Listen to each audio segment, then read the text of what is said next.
हर हर महादेव दोस्तों, आप सभी का स्वागत है आपके अपने YouTube चैनल भक्ति विद सिया में।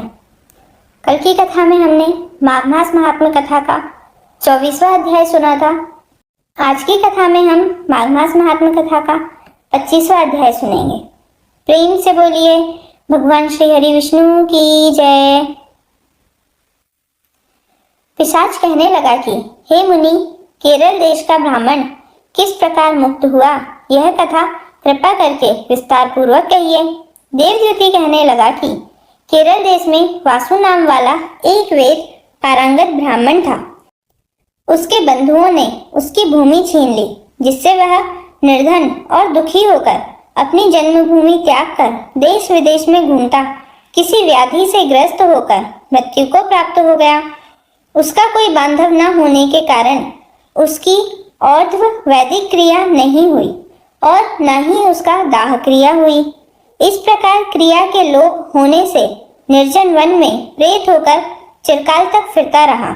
शीत, ताप, भूख, प्यास के दुख से हाहाकार करता हुआ वह नंगे शरीर रोता फिरता था, परंतु उसको कहीं सद्गति नहीं दिखाई देती।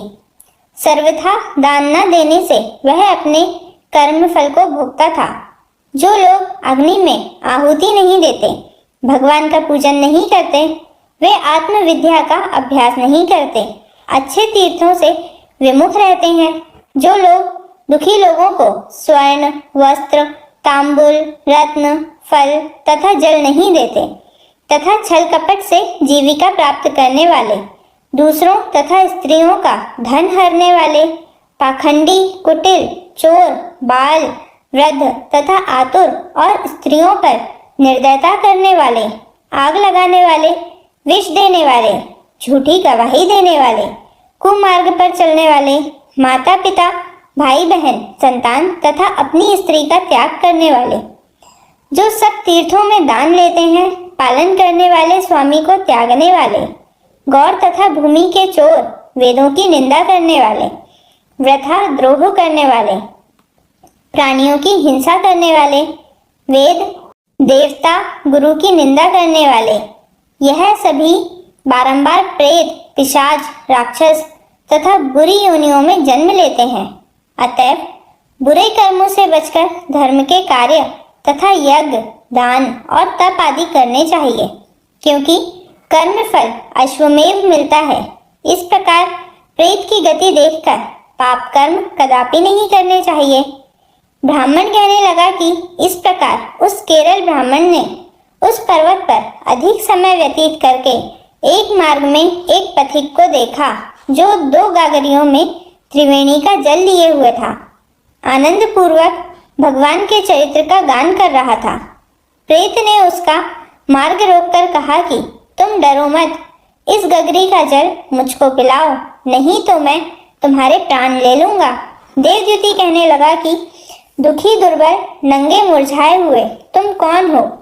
पैरों से पृथ्वी को स्पर्श न करके चलते हो। लोमश जी बोले। प्रेत यह वचन सुनकर कहने लगा कि मेरे ऐसा होने का कारण सुनो।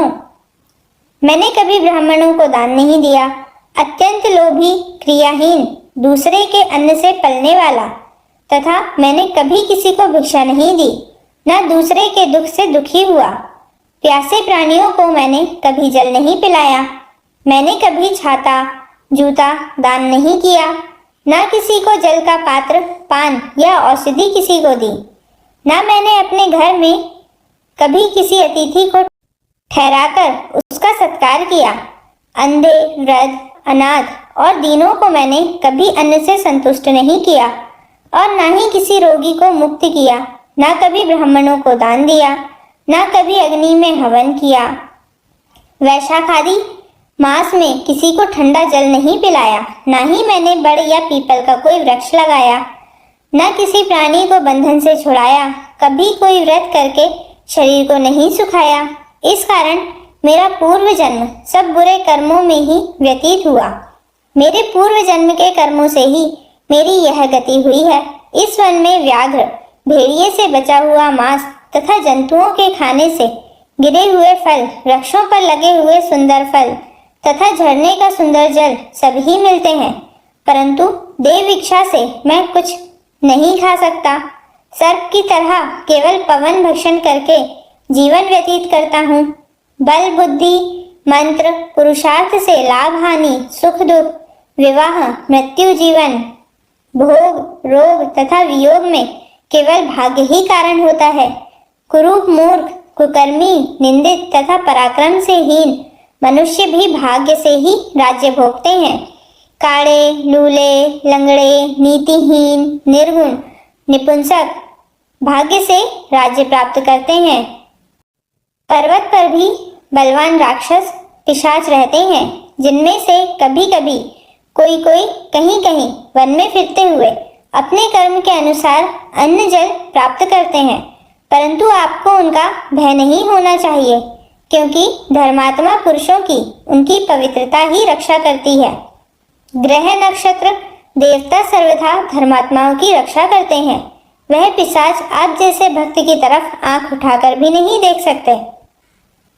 जो नारायण भगवान की भक्ति से पवित्र रहता है, उसको प्रेत पिशाच पूतना कोई बाधा नहीं दे सकते। भूत बेताल पिशाच गंधर्व काकिन शाकिनी ग्रह रेवती यज्ञ मात्र ग्रह भयंकर ग्रह कृत्या सर्प कुष्मांड तथा दूसरे दुष्ट जंतु पवित्र वैष्णव की तरफ देख भी नहीं सकते।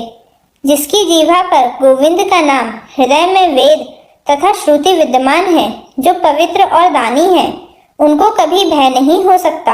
हे ब्राह्मण, इस प्रकार कर्मों का फल भोगता हुआ मैं यहाँ रहता हूँ, ऐसा सोचकर मैं शोक नहीं करता। एक बार मैं जमवालिनी नदी के किनारे पर गया था। वहां पर घूमते हुए मैंने सारस के वचनों को सुना था। मित्रों, इस प्रकार माघ मास महात्म्य कथा का 25वां अध्याय समाप्त होता है।